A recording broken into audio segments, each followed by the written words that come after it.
Download this code from codegive.com, link in the description below. Fixing the DCOM event Idaho 10016 error on Windows 11, a comprehensive guide.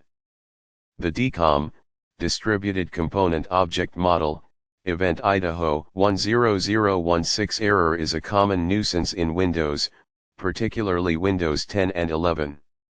It indicates that a component is trying to access a DCOM server application without the necessary permissions. While these errors are often benign and don't cause immediate system instability, they can clutter your event viewer, making it harder to identify genuine issues. More importantly, in some cases, they can lead to unexpected behavior or application crashes.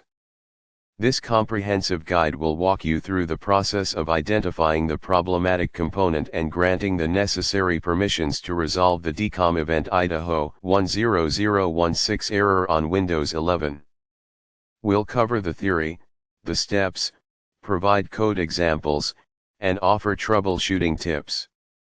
Understanding the DCOM event Idaho 10016 error. Before diving into the fix, let's understand what's happening behind the scenes. DCOM allows software components on different computers, or even different